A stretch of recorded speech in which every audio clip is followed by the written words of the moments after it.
It's Hollie's Hotspurs, welcome back. Talking Tottenham every week, no better place to be sat. If it's a win, lose, draw, we'll be here for a chat. Best believe we tackle topics like Romero in the back.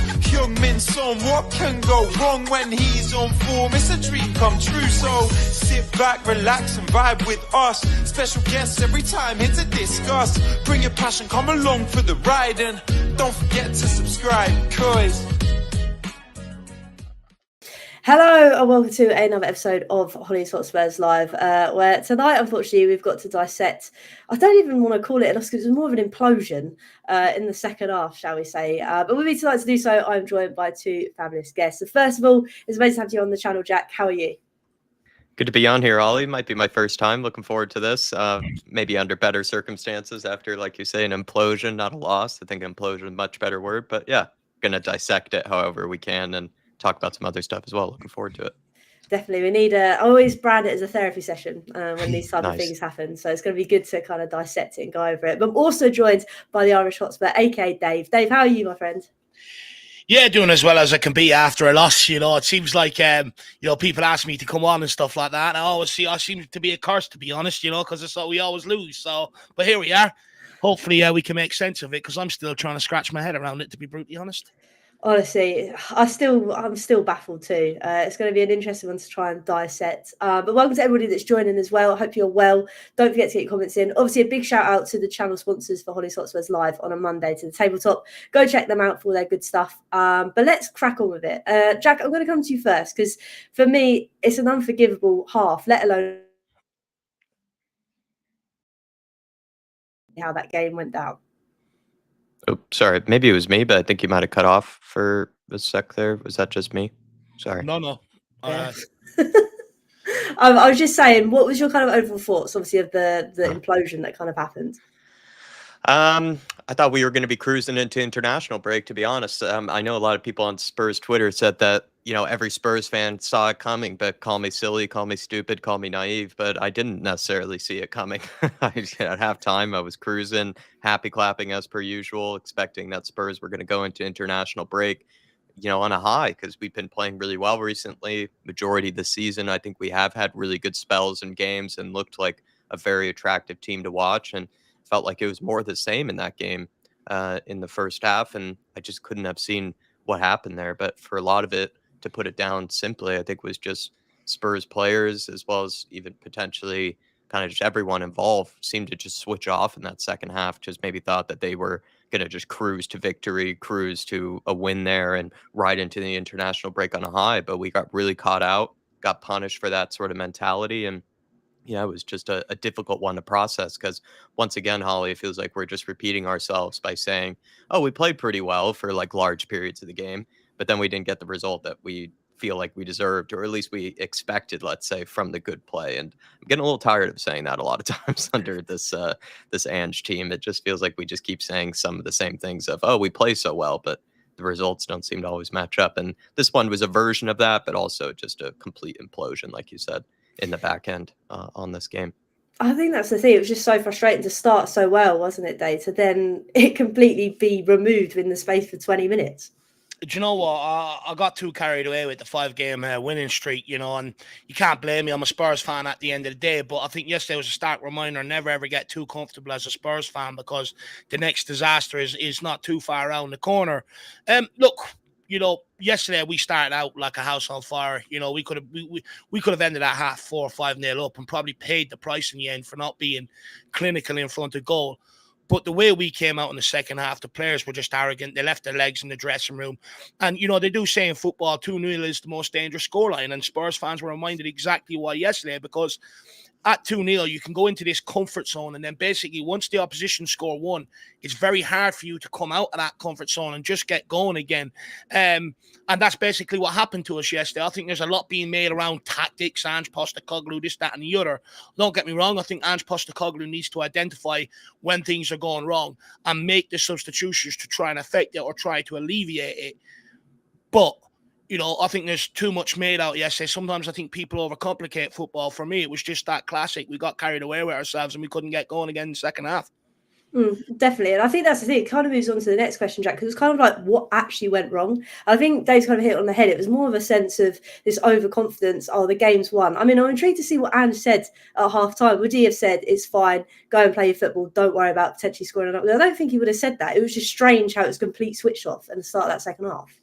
Yeah, I mean, Ange even said that it felt like one of the worst performances that he'd ever seen in that second half, or at least one of the worst defeats, probably because he didn't see that coming, where the players weren't just going to continue on the same sort of effort levels, the same sort of intensity, concentration, and they just didn't see it through to the end. And they just sort of came out, like kind of like I said before, expecting just to cruise to a win, really, considering they played so well in the first place. And you wonder if there was that sense of cockiness or getting a little bit ahead of themselves because they had won 5 games in a row. So they were just thinking, okay, like we've been playing some really good football, but pretty much just dominating teams. And they might have thought, okay, only 45 minutes left here until we get to go all on break and enjoy each other's national teams, have a little break from Spurs. And they just thought maybe they could sleepwalk themselves to a win there. And I think they got brutally punished for that. And Ange pretty much more or less said that in every game, even if we've lost or even if it wasn't the best of performances, he feels like they do try up until the very end, up until the final whistle. And he got the sense, or at least he said he got the feeling from the players that they weren't really trying at the very end. They weren't trying to go up and get the result and, basically give their all up until the final whistle. And I think that's also maybe not something to get super concerned about, but the fact that Ange did say that is definitely worrying to a degree, that they just felt like they could just sort of cruise their way, that they didn't need to necessarily try to see out the win. And when you hear that from your own manager, it's definitely not something you want to hear, because it sort of more or less confirms some of the things that Dave just said, and you probably said as well, about players just seemingly thinking they could just, ride their way to the win without actually trying very hard. And they got punished for it. I think it's a mentality as well, Dave, in a sense that obviously there's this mentality of, it doesn't really matter. We've got someone that's front that can kind of score. I think I saw comparisons in sense of, sometimes it doesn't matter because Harry Kane will carry us. I'm not saying we need Harry Kane back, but I'm saying the players kind of have that mentality of someone else will go do something. It's fine. I think that mentality is probably there. And I think yesterday was a stark reminder, and it's something that I've been banging out for quite some time at Tottenham Hotspur. We lack real leadership in terms of on the football pitch. We've got great players that can come out and say all the right things to the press, but where it actually matters on the football pitch, we don't have anyone that can sort of galvanize a group of people together, reorganize them, re-get their heads back in the game. And I think that's basically what let us down yesterday. Ange Postecoglou sort of alluded it to himself in the post-match press conferences that, he left that 11 out there for as long as he could to try and resolve themselves, try and see who the leader's going to be, see if someone will step up to the plate. And no one did. But I also think there has to be a recognition within Tottenham Hotspur, Son doesn't, to a large extent, doesn't carry us anymore. We can't rely on the people like Harry Kane. This has to be a collective effort. We're only as good as our weakest link right now, and everybody has to be at it. And I think the biggest thing for me is that, you look at the likes of Romero giving the captain's armband. Start banging some heads together, start speaking, start shouting, start organising people. Some of the goals I'm looking back on, over the course of this season that we've conceded in general, a lot of people are putting it down to tactics. I just put it down to simple communication.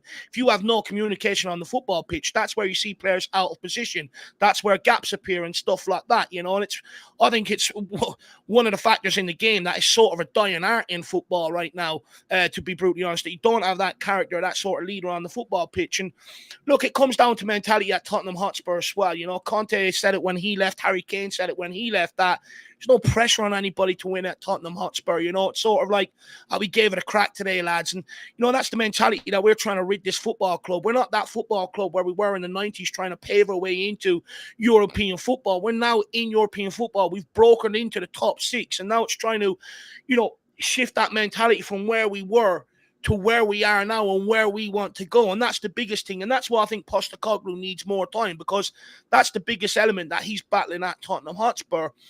In years gone by, we've blamed Nuno, we've blamed Jose, we've blamed Conte, and the thing is, they can't all be the problem at some point. You can't keep doing the same thing. You have to give a manager time. Conte alluded to it, Jose Mourinho alluded to it, the mentality at the football club. It's something that they couldn't change. And no matter how they went about it. And that's why I think, we need to give Postecoglou time, because results like that will keep happening at Tottenham Hotspur unless we give someone time to sort it out, build a squad where he can bring his leaders in, and that's the way forward for me. But it does come down to mentality. It was stark yesterday from yesterday's game. And I think that's the thing. I think obviously as fans you get very hepped up in it in a sense that it's not going the way, it's all down to Ange, this, that and the other. But Jack, I think the thing is looking at it from another way, because I was very annoyed yesterday when I saw Brighton making subs before we did. But then listen to Dave there saying, well, it's up to them to go and rectify the problems. How do you kind of stance it? Is it a bit of Ange, maybe a bit of tactical nous, or do you think actually those players could have gone out there and proved a point and brought it back? I think it's the players' fault for, in a sense, bottling the situation or just making a complete meal of the situation they found themselves in. It wouldn't have taken that much effort on their part to just see the game out. They didn't need to play as well as they did in the first half in order to win the game, but they just completely dropped off in levels and in concentration and pretty much just everything, even intensity. And I think that falls on them. What does sort of fall on Ange a little bit to me, though, is once he starts to see the warning signs and continues to see the warning signs of that, it's really hard as a manager to act instinctively straight away, on that. But after about 20, 30-ish minutes where he started to see the signs of, us crumbling, to be fair, he only had about 20 minutes until we gave up the lead entirely. So he had to make a decision relatively quickly. But if he did see the warning signs, he does have to, I think, look at what players he has on the bench that he thinks are hungry enough to make an impact that can come on and inspire others. And I think there were some that he could have thought about, like Jed Spence, for example, in that Coventry City game, came on as a very motivated player who wanted to prove something to Ange Postecoglou.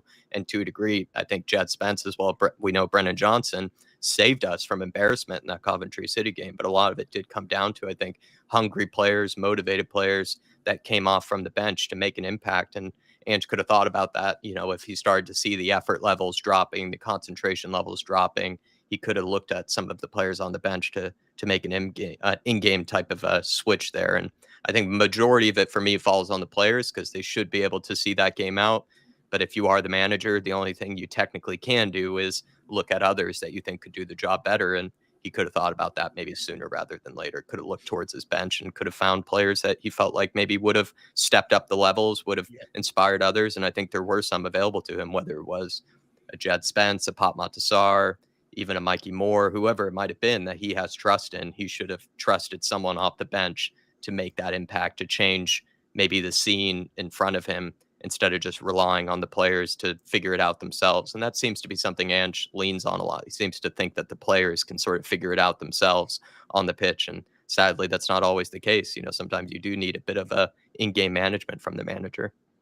And like you say, I just hope that he is recognising that, and I'm sure he will. And the way that he was speaking, the fact it's so embarrassing the way it's happened, this, that, and the other. So hopefully he does. I mean, Dave, for me as well, obviously, to stay on this negative note just for a little bit longer, I want to talk about Timo Werner, because a lot of people are giving a lot of stick, rightfully so, because the man can't seem to pass, shoot, or whatever at the moment. But for me, he kind of stretches the play, and I think there was opportunities in the last couple of games that wouldn't have kind of happened if he wasn't stretching that play.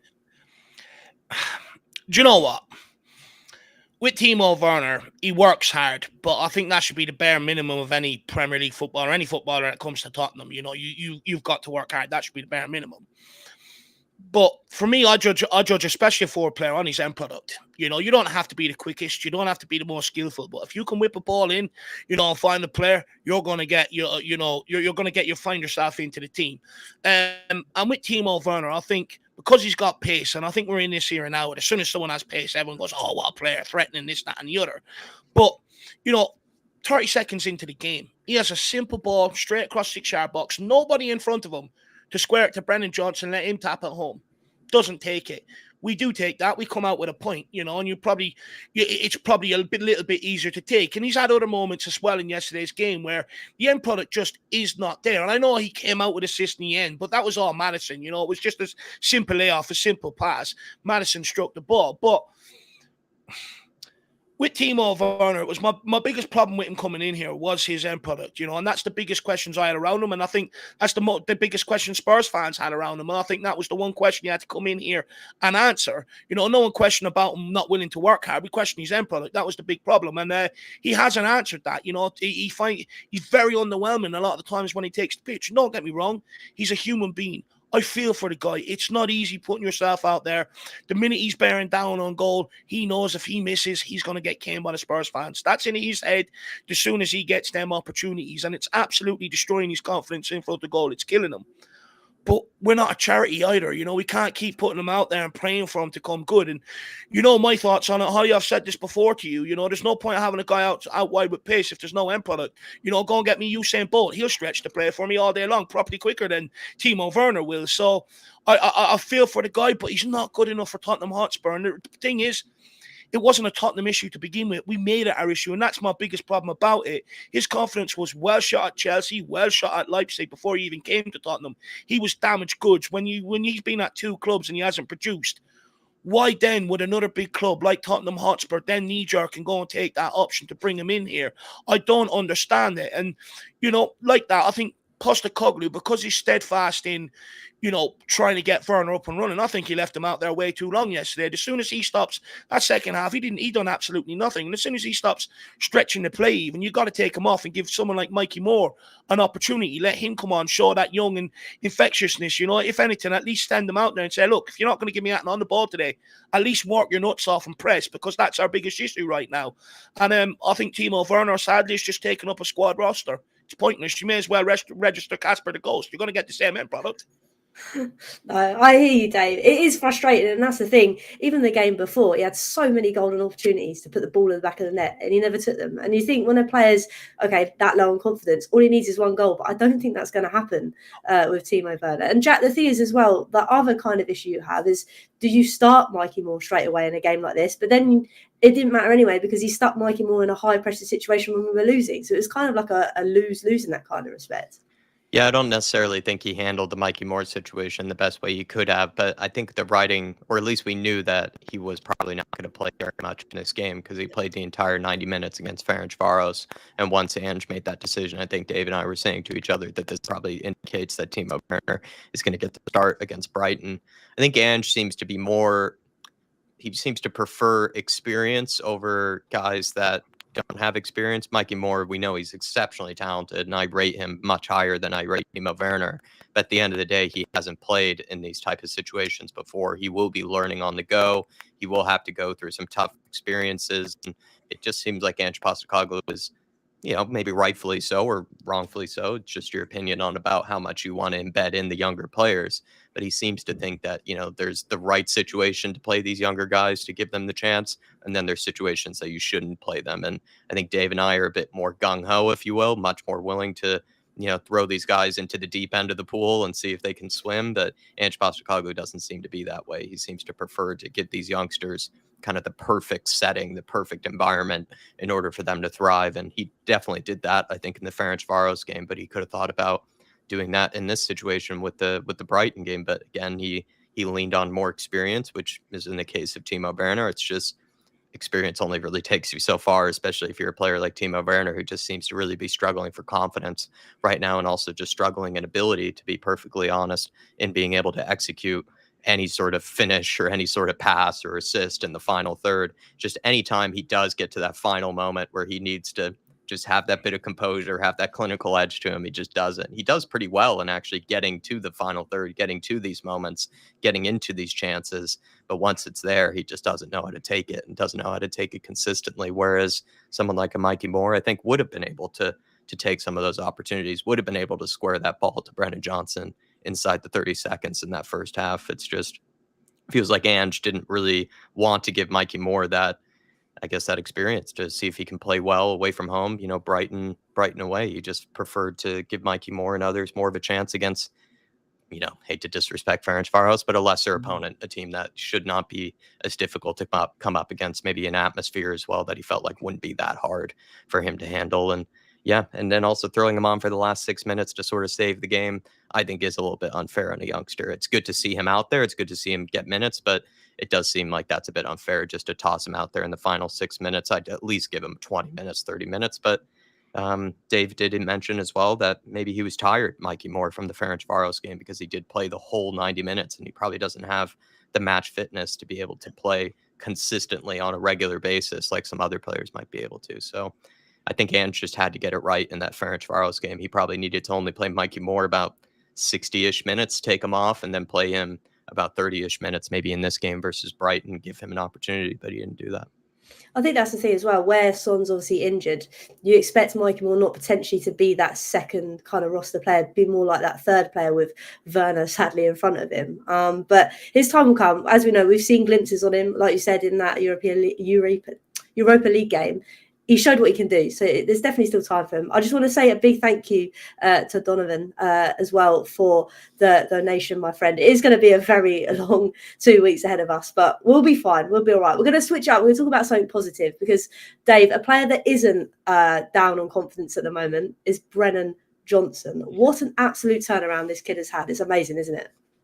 No, it's been absolutely brilliant from Brennan Johnson in terms of his confidence in front of goal. And I think, the turnaround is twofold, Hollie. I think one is down to Kulusevski playing that number 10 role through the middle on the right-hand side. When we were playing Papa Matasar there or another midfielder there, they weren't committing as many bodies as Kulusevski does. When you see Kulusevski running, it's like a Hollywood picture film, it's like a war scene, bodies flying absolutely everywhere. He draws people in, and all that does is free Johnson up, run off him, wait for the opportunity, it's going to come. But the big thing with Johnson, where I think he was getting it wrong before, is that first touch to compose himself. There was an argument a couple of weeks ago where I think Son ran away from him to draw defenders, and Johnson was running and took a bad touch. It forced him out wide, and he put a ball in the box. And everyone was blaming Son for not getting on the end of it. I'm like, no. You have to understand what Son's done. He's drawn all the players away, freeing up Brennan Johnson to bear down on goal. And because of his bad touch, he's had to sort of rejig what the original plan was. And I think with Brennan Johnson now, what I'm seeing is that first touch is nice and composed. It's setting himself up then to get that strike off on goal. And what you're seeing now is the confidence flowing through him. That ball yesterday, ran onto it, left-footed stroke, the first time past the goalkeeper. You don't do that on your weak foot if you're not as confident as he is right now. So credit to him on that turnaround. So they're the two things, Kulusevski and the first touch that I think is contributing to Brennan Johnson's sort of revival at Tottenham Hotspur. And look, long may it continue. I've had my criticisms of the kid. One area I'm still looking at is when we do come up against the low block, can he get on the ball and take players out of the game and go and assist goals that way? I'm still waiting for that side of his game to develop, but I think we've circumvented a way around it, because before, Johnson would have been one of the first protocols to get the ball into in the front line, especially without Dom Solanke or Kulu there. And players were getting right up tight to him and stopping him at source. Now we've got other players, bigger and bulkier players in the forward line to take that first contact, which then means you can free him up to do what he does best, find him space, and then let him go and deliver. So I think all them sort of little tweaks that we've made really is helping Brennan Johnson. But I'm not going to get too carried away, like some people calling him Brennadonna, Beckham Johnson, Brent Bappe. It's gone absolutely too far, because I think there's going to be bigger tests down the road for the kid. He's resolved his composure in front of goal, but let me see him improve in terms of being able to beat a player and deliver that great cross for somebody. It will be interesting to see how he develops, like you say. It's quite nice to see him be able to score goals and have that confidence, because like Peter said, obviously confidence is a big thing in sport. And I think for some players like Brennan Johnson, Jack, it's true. I mean, it's 6 and 6 now, which is amazing. I think I read something as well. It's like a crazy stat. I think the last time was Harry Kane to score in 6 consecutive matches. And to compare, I'm not trying to compare Johnson to Kane, but it's amazing that he smashed that stat. Yeah, it's hard to compare one of our best ever players of all time to Harry Kane and Bernaldo, but Bernaldo Johnson. I think with him, for me, I also was quite critical of him, as was Dave, during, I think, his period of struggle. It's just that for me with Brennan Johnson, I think he needed to do one or two things. He didn't necessarily need to do both, because if you can do both, then you really are a top world-class player. But I think he struggled to either be that creative option that we needed on the right wing, a guy that can create chances on his own, take it past one or two players, put in a really good cross into the box for someone making a late run, finding players in difficult situations and tight areas, having that bit of genius in the final third. Or he needed to end up being that goal scorer that we need, someone who can put away the chances that comes his way. And it just felt like for a period there, he wasn't really doing one or the other. He was kind of just existing and, was trying his best and was trying very hard to do one or the other, but just wasn't successful. And now at this moment in time, he's showing to be a very lethal finisher where he is burying the chances that are in front of him, and he's being far more clinical. And I think that's all he needed to do was either pick up assists, create chances on a regular basis, be that creative outlet for us out on the wing, or he needed to be that goal scorer for us out on the wing. And he's kind of doing to a degree what Sonny, I think Sonny is also a very good creator, but that's kind of what makes Sonny a very special player is that he can create, but he also can score majority of the chances that are given to him. And I think right now Johnson, like Dave said, could work a little bit more on the creativity side of things, but he is burying the chances that are coming his way. And another funny thing with Johnson is even during his struggling period, he does find a lot of chances. Like he usually is the guy who's always there at the right place at the right time to either tap it home or to receive that opportunity to get a shot on goal. And I don't think that's a coincidence. I think that is clearly like a skill in his game that he knows where to be at the right place to receive a cross or to receive, a pass back or something like that. Or, he times his runs well, he's never really offside or anything like that. He knows how to position himself very well. And he just wasn't really contributing with the goals or the assists, but now he is. And I think that's a credit to his mentality. It's almost like an Emerson Royale kind of redemption arc where he was under a lot of criticism and then just sort of buckled down. In Emerson's case, it's almost like he went more on social media to battle back against the fans, whereas Johnson's taken the opposite approach and deleting the social media. And he's had an incredible redemption arc and he's looked really sharp. Him and Kulusevski combining really well. And he's been one of our better players in the last 5 games or so. He's just been really good for us. And I would say that I did notice that this season too, he also worked a lot harder. It feels like out of possession, like he is tracking back. He's helping out Pedro Porro more. It felt like last season it was kind of shoddy with that. Like certain games he would work hard, other games wouldn't work as hard. Whereas this game or this season, he's been one of the harder working players in that forward line. And so credit to him. He's just improving in a lot of elements of his game, but he's bearing the chances. And that's kind of all it is, as a forward. Is you sadly are just judged by the goals that you score, or the assists that you provide. And Johnson is now scoring the goals and he deserves credit. Definitely. And I think that is, like you said, I know you made the funny comparison with Emerson, but I love it when a player puts the criticism into their football and then goes and changes it and makes a difference. And like I say, scoring is probably the best way to kind of say to people, look, I am here to do what I want to do. It is nice to see him firing. I want to talk about Solanke, Dave, because also there's been a lot of criticism on Solanke, but I think he's been excellent in a way of the way he plays in Andrew's system with the high press. I think the goals are going to come. They're slowly coming now and again. Are you concerned that it's not as many as you want? What's your kind of feeling? Look, when we first signed Solanke, and Jack knows this because midway through last season, Jack actually put his name to me and I sort of batted it off as, come on, Jack, we can do better than that. Little did I know he was coming to Tottenham Hotspur. But, I think my biggest criticism for him coming, I think my only criticism was, is he going to be clinical enough for Tottenham Hotspur the way we need? Because it's one thing doing at a club like Bournemouth where there's not so much pressure on you, and if you're having a good start to the season, and you sort of know you're going to avoid relegation after that, there's no pressure on you, you're free, and that can do a lot for a player. But when there's pressure on a player, that's the true sign of a player and how good he really is. Can he deliver in them high pressure environments? And that was my biggest problem. It's a massive step up from Bournemouth to Tottenham Hotspur. And to a degree, I think he has done it and he hasn't done it. And what I mean by that is, people go, he's only scored tap-ins, but every great striker knows you'll score 5 to 10 a season just by being in and around, picking up spilled shots and stuff like that. That's your bread and butter as a striker. After that, if you bring other assets to your game, that's what makes you an incredible striker. So that's good from him. But there has been a couple of opportunities where he's been bearing down on goals and he's done a Timo Werner on it almost. He hasn't scored. And that's where I worry a little bit, but he's got plenty of time to prove me wrong. And I do think, if I'm a true believer, if you're playing well and you do all the right things, eventually the good luck will come your way and the goals will end up following. And for me, he does everything I want my striker to do. In years gone by, I watched so many strikers like Dimitar Berbatov, for instance, wouldn't even move an inch out of possession for you, to try and help the team. He's just like, no, I'm that good on the ball. I don't need to do any work off the ball. Dom Solanke's not like that. He works his absolute nuts off, and he actually helps us a lot defensively, which he doesn't get enough credit for, because with the way he presses and the relentless nature of it, he forces the goalkeeper to go long. How many times do we see the ball pump back over our back line, straight back to the carrier? If they go short with his pressing, he forces them into an error along with other people that get up with it. We turn the ball over and we create good opportunities that way. So that's one box that he's ticked for me. Holding up the ball, being able to play into him, holding up the ball and playing others in is another box that he's ticked for me. And one thing that he done yesterday for Solanke was very Harry Kane-esque, and it's what I really liked about the goal yesterday was he got the ball, he got turned, and he fed in Solanke off the wing. How many times have we seen him do that for Son, Kane for Son off the opposite side? You know, it's absolutely brilliant. So that's another tick for me.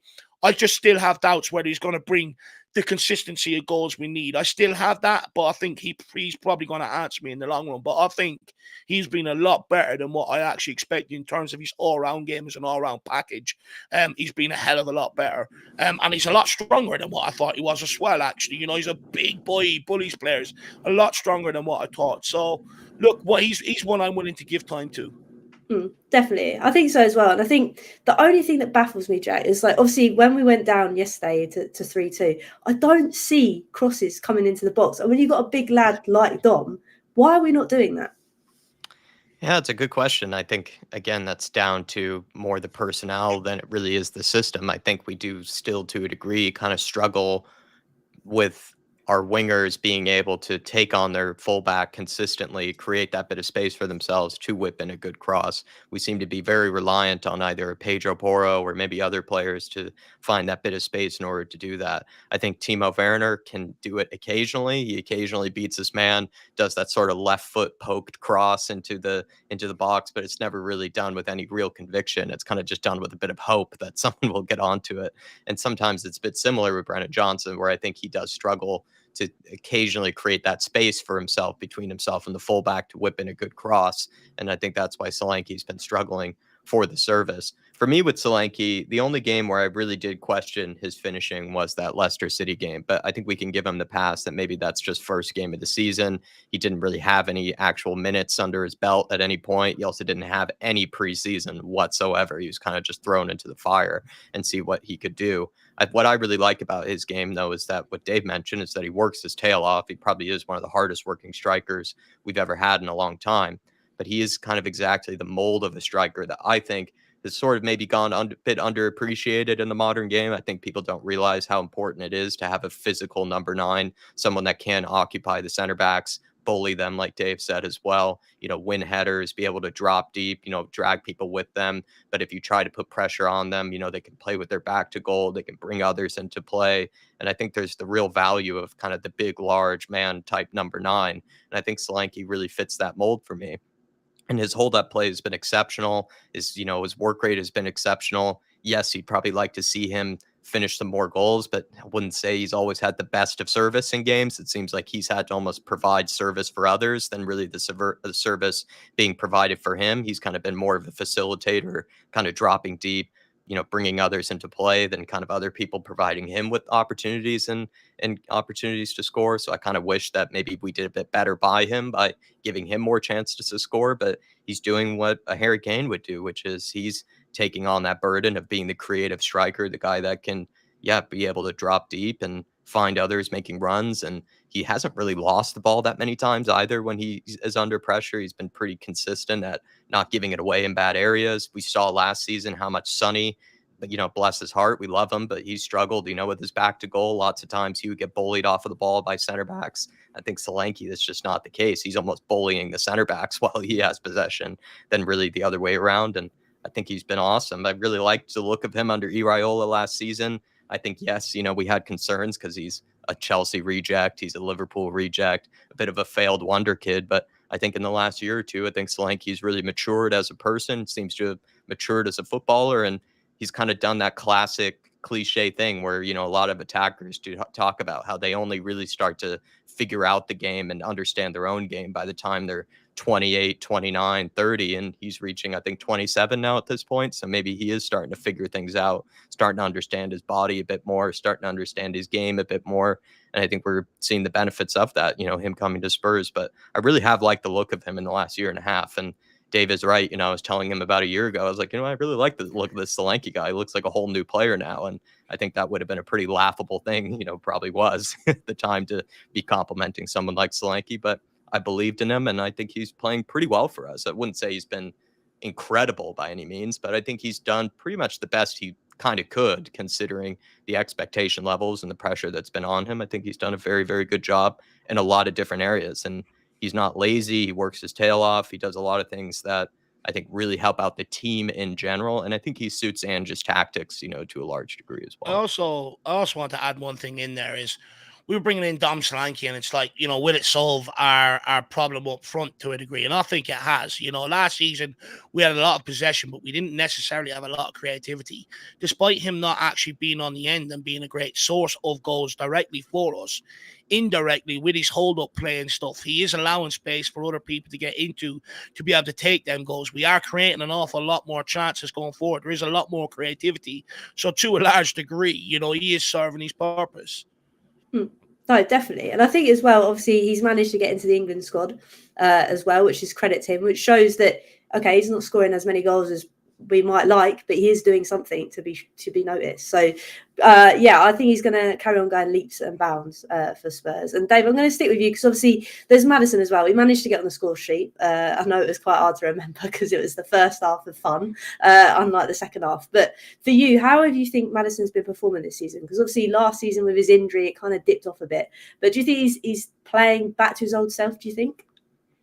I think Madison's been a lot better this season to a large degree. I thought maybe midweek against Ferencváros, I don't think he helped us out. I think he added to the problem. We were hoping he would come on, keep the ball for us, and maybe thread that eye of the needle. He kept on giving away the ball, which made it end-to-end. And then second half yesterday, he went completely missing. And, that's one of my problems with Madison is when the game does get tough, he's a bit of a bystander because of the player he is, And look, I'm one of them. It's probably some probably call me old-fashioned, but I believe if you can have it in the older days, why can't you have it now?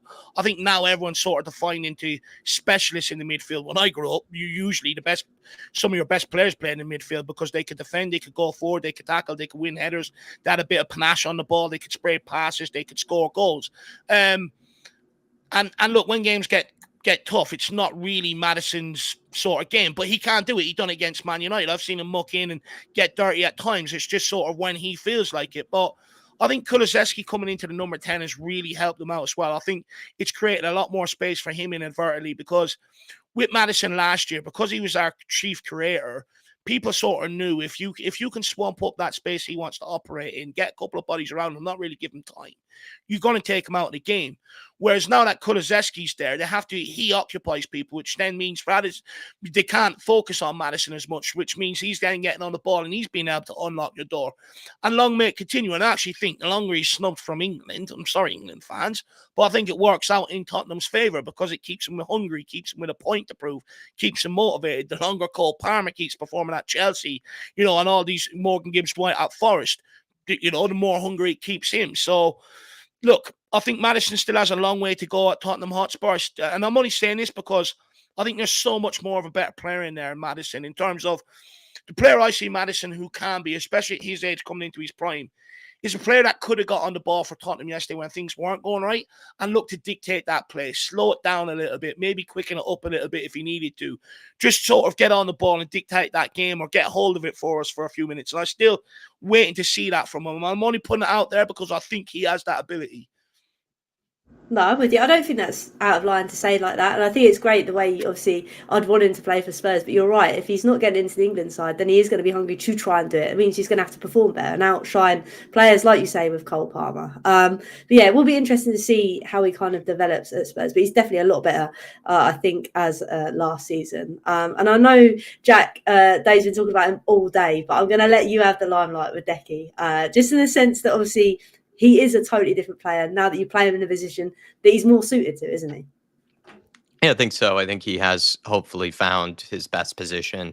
I think he felt originally that he wanted that opportunity to play centrally. I think he said that before in the past, and now he's gotten it, and he's taken it with both hands. And credit to Kulusevski. I think what we've always praised him for in the past has been his intelligence. Like, he just moves about the pitch in a very intelligent manner. The way he works his way out of difficult situations whenever has 2-3 players around him and there doesn't seem to be a pass around or a pass available, he'll come up with a flick or he'll come up with a trick in order to get around the player or to find that pass that doesn't look even possible. He has that type of grace in the way that he carries the ball, also has that sort of power in the way that he carries the ball, where if you do try to step in his way, he'll bulldoze you, or he'll shuck you out to the side, or he's able to protect the ball really well, which I think is kind of maybe less common nowadays. It feels like a lot of wingers, are very tricky, but they're very agile, but they don't have that sort of sense of strength and that ability to move their body in different ways to protect the ball like Kulusevski does. And I think that's what makes him a really dangerous player, maybe more through the middle than actually out on the wings. Because out on the wings, you only have so much area that you can really go into. You can either take it down the byline or take it into the midfield.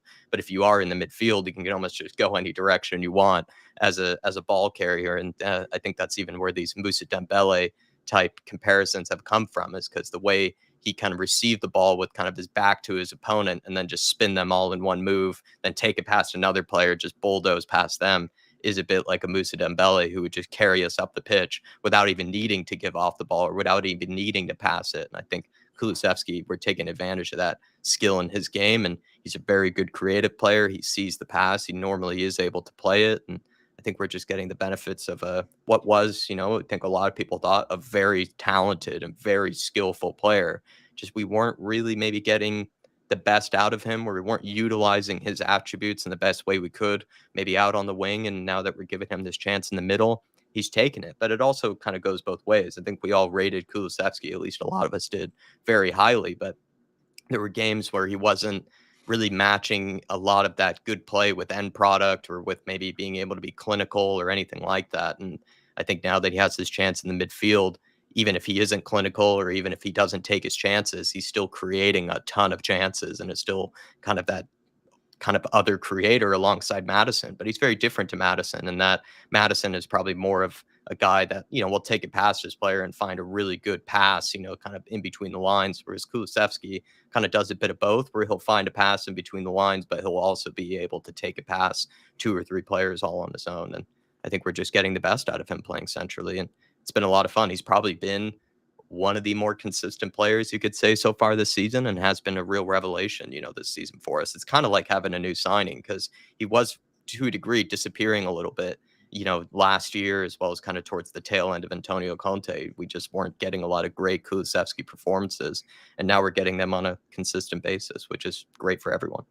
No, it is good. And Dave, like you said all day, like the fact that we have moved him into that position now, it does kind of show what he really can do. It's just so frustrating that it didn't really matter in that game, did it, Dave? Because 3 points went to no points in the matter. So it's those kind of games that I think I'm more frustrated about, the fact that we were so on top to then lose it.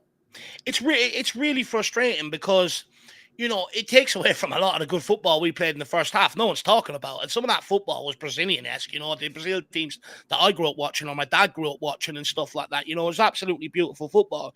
And it's a shame, really, because it sort of takes away from the good things from the game that we can look at and build on. But in terms of Kulu, look, I think I'm going to take the opposite approach now because, I came out and backed him when he needed it the most, when Spurs fans were calling him into question. Now I just sort of let back and let his football do the talking, to be brutally honest. I don't really need to say too much about him because, do you know what it is? I see a hell of a lot of Harry Kane in Kulusevski. And you'd argue, you look at Harry Kane now, he wants to be Kulusevski. He wants to be the creator now. He doesn't want to be up on that forward line battling away with 2-3 people now. He wants to be that guy in space, spraying the ball around. And what I mean by Kane and Kulusevski, you look at them, very similar frames, very similar sort of body types. The way Kulu protects the ball, definitely learned that off Harry Kane before he left. And you look at the way Kulu gets on the ball, runs and maneuvers with players trying to move him off the ball, a bit like Harry Kane once he sort of got moving for Tottenham Hotspur as well. And I think one thing people forget, Harry Kane didn't really come to prominence till 22, 23. He sort of was able to develop out of the limelight. Kulu had to develop in the limelight in the Premier League at Tottenham Hotspur when things weren't going so well. And he's still only, 23 now. So, if you look at what Harry Kane could do for Tottenham Hotspur in terms of from that age to when he left, what can't Kulu have a similar impact in terms of creating goals and stuff like that? And I think, He's just one that I looked at, and I looked at the close control, all the assets of the game that he can't bring. And I just looked at him and said, do you know what? If he can tie all that together, we've got one hell of a player on our hands, and I stand by it. Some people are now making the Moussa Dembele comparisons, the way he gets on the ball, he gets run, he's immovable, and look, I could see it coming pre-season. He was the best player pre-season, and it's continued right on into the season. He's our most consistent, and he's been our best player this season. Preach it. No, I don't think I could have put it any better myself, Dave. But you're right. I think just moving a player into a position that he's naturally suited for, bringing all those assets together, is just incredible. I'm just hoping that, like you say, he can continue. I think he will. But like everything, it's great that it's now international break and we've got a week and a bit to fester on that loss against Brighton. But it was good to kind of dissect it with you guys. But I want to look ahead a little bit, Jack. So obviously, when we come back, we have West Ham at home. Now, the best thing about that is that it's obviously a home game. So how are you feeling about that one going down? I'm still confident in Spurs. I'm going to give them the benefit of the doubt that this was just a really bad 45 minutes where they lost their heads. They showed the signs of maybe that lack of experience, that lack of leadership, just lack of mentality, really, to just see the game out and be professionals. And I think we still have to work on that. But there's still incredible football that we've been watching, under this team. And I think we have seen some really good games for the most part and some really good performances that just not always matched up with the result that necessarily we deserve. And this West Ham team have looked pretty terrible to me, so far this season. So I hope that they can continue being terrible. And if we play more like we have been in other games, then I think we should be able to win this game quite comfortably. My only problem is that last year, I think we played well against West Ham, at least in one of the games, but we didn't get any points, or we dropped almost all, we lost both times or drew in one of the games against West Ham. They practically did the double over us last year, which is, I can't remember the last time that they've ever done that. And that was a pretty bad stint on Postecoglou, if you ask me. I don't think it was his fault really in one of the games. I think one of the games was just that classic, really poor finishing and lack of clinical edge from our forward players. But we definitely didn't, get the results that we should have gotten last year. And hopefully we can this time around. And hopefully the players can remember that this is a rivalry to Spurs fans. We know that it's West Ham's Cup final, which is the joke. And hopefully the players can realize that this is a very important game. And, after that Brighton result, which was just really hard to take for all of us, that they come out strong, come out quickly and overwhelm West Ham and find themselves in a hopefully similar position of 2-0, 3-0 in the first half, and they actually go out and finish the game off and finish the performance in the right manner. But I'm confident going into that game. I wouldn't say my confidence has been crushed or my faith in the team has been crushed by any means. Definitely feel let down after that recent performance. Definitely feel a bit disheartened, but I still believe that there's a lot of good signs that Spurs are playing some good football, and they should continue to do so. And this West Ham team are pretty bad from what I've watched. So hopefully we can overwhelm them. And I think as well, we just need a point to prove, don't we, Dave? Just need to come out and be like the players. Actually, no, we can see out a win, and definitely at home against these lot as well. Look, for me, I think in terms of football and quality, I think we win all day long. It's just, for me, this is a test of character and mentality. That Brighton result is going to be playing on their minds. The fact that it's a big London derby as well. They've let us down in games like this. You think London derby, that's all you need as a motivation. And we've gone in and we've been slapped up by 3-0, by half time by Arsenal and stuff like that. So, I can't take that for granted with this sort of team. But like I said, I think it's just going to test our mentality and character. If we can come out, play football, play them off the park, I think, maybe they're learning. And I think we have to win this one because you got Aston Villa, Man City, tougher games to come. And, what was it last year? We went to Newcastle, got slapped up. We got slapped up by Arsenal, Chelsea, Liverpool, Man City off the back of it. So I think this is the game we have to win to sort of give us the momentum heading into them games. And lastly, I think for the first time ever, we're going to see the away fans singing I'm loving Big Ange instead as well, because they did sack Moyes because they wanted a better style of football. So, I expect them to stand there and serenade Ange Postecoglou and enjoy the football that's going to be on display. I love it. No, it is going to be good. And like I say, I always like these games just because it's fun. Like Jack said, it's their cup final. So hopefully we can manage to do them. And like I say, we need the boys to come out and bounce back because, like you said, Dave, there's a lot of fixtures coming up that are going to be a lot harder than this one. No disrespect to West Ham, but hey-ho. But you know what? It's been great to speak to you both tonight, to dissect, obviously, that Brighton game, have a bit of therapy, and then move on to kind of look ahead and feel a bit better about it. So we'll go around the table, we'll say our goodbyes. But Jack, it's amazing to have you on the show. Where can everybody find you doing your thing? Thanks for having us, Holly. I really appreciate you giving us the chance to do some therapy, and very efficient from yourself as well. I was going to say, you're much better than Dave or I, who will say, like, oh, we'll be on for around an hour, and then we end up having them on for about 2 hours. So very well done, very efficient. Irish Hotspur, please follow us over. If you enjoy the delusion, enjoy occasional happy clapping, and the classic fair weather nature that Dave and I sometimes find ourselves in. When we're winning, we're flying high. We're talking the best about the team. When we lose, we get a bit emotional. We get a bit all over the place, but we do try to make some sense of things. So if you enjoy that sort of vibe, follow us over. Amazing. I was going to say as well, Dave, where can everybody find you as well? I mean, you can add to what Jack said as well. No, I was going to say, I was sitting there thinking halfway during the show, I think we need to get you as our host on our channel. And, you fire through me and Jack, quick hour, get the best out of us. I really enjoyed this show, so really appreciate it. And everybody, make sure you smash the like here for Holly. If you are new, make sure you smash that subscribe button and continue to support the work that Holly's doing. But look, really appreciate your having us on. It was nice to get on. Feel free to send out invites in the future, and we'll try and make something work for sure. And I know Marlon said earlier on, we need to start getting you back on these prediction videos. He's put a league table together, if you didn't know, Holly. So, he wants to sort of give himself his own personal crown and needs to be taken down. So, we need to get you back involved in them as well. But guys, make sure you show Holly the love here. Thank you. I know, I've been so bad. I need to start putting reminders in my diary to send it across to you. But maybe it's a good thing. Maybe if I do send one across, we might have an absolutely worst game than what we did against Brighton. But no, I will get onto it, I promise. But no, like I say, thank you to everybody that's obviously tuned in as well, that's going to rewatch this, all that good stuff. Obviously, there's no Hollie Hotspurs live next week because it's international break. But I'll be back with the boys, Wes and Nelson, this Wednesday and next Wednesday. Talk a bit about FPL and what's coming up. So yeah, until next time. What do you expect?